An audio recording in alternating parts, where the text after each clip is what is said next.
Humans are social animals. We need contact with other humans to live and to thrive. Over time, our species has developed patterns of connections between and among people and their communities. We call these our networks of interaction.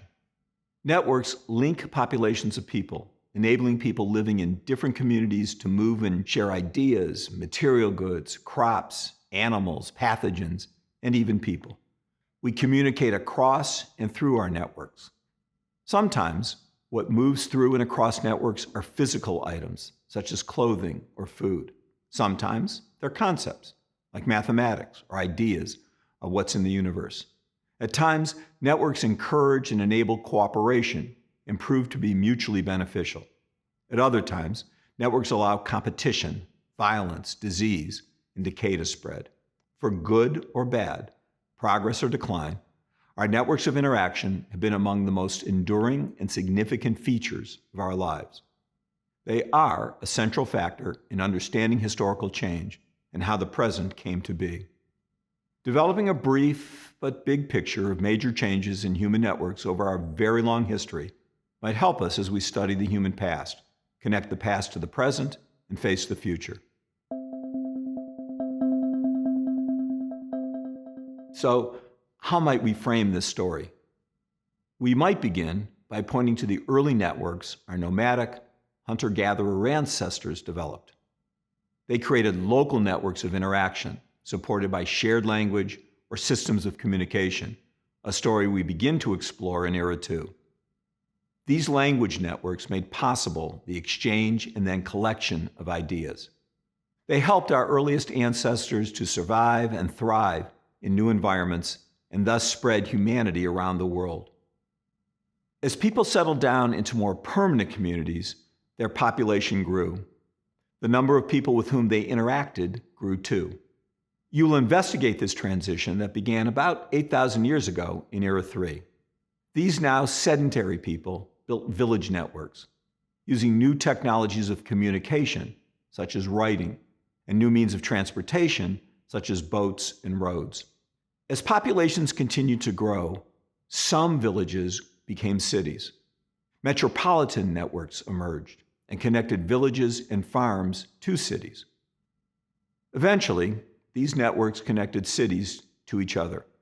Few communities lived in total isolation. Now, that was particularly true for large-scale agrarian or farming societies, which developed as settled populations continued to grow and became denser in particular areas or regions. You'll explore this process in Era 4. You'll study how people intensified and consolidated their interactions with other agrarian societies in metropolitan areas. They developed long-distance routes of exchange across vast regions in Afro-Eurasia, Oceania, Australia, and Mesoamerica. These larger, Old World networks across Afro-Eurasia and the Americas meant that fewer and fewer humans lived in isolation.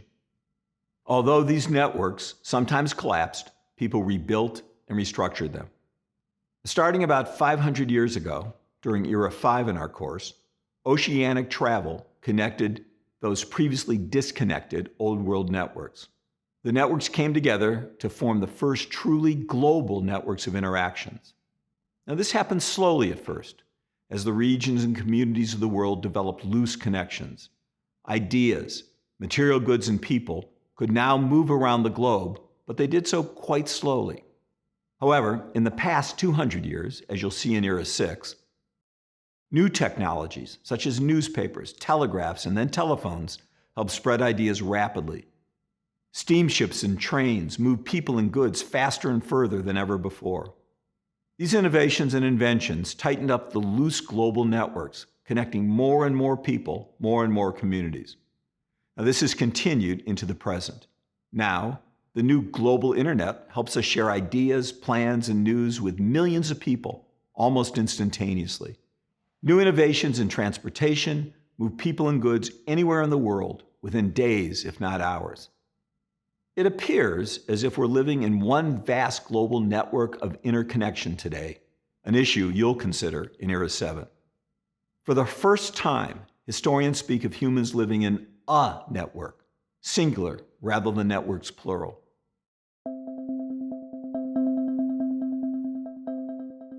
We have created a tool that we call the network frame to help you remember and use this big story. Use this frame to help you think about changes in the human past and to situate events in the present. Use it to think about how or if these increasingly rapid and complex networks changed who we are. Does our global network give us meaning? Does being connected elevate us? Has it allowed us to create a shared sense of who we are? Or are we, in some ways, adrift in the vastness of our World Wide Web? Answering these questions requires us to understand how networks have shaped and been shaped by people across the global past. Understanding the history of networks, in turn, can help us to make sense of the world that we live in today.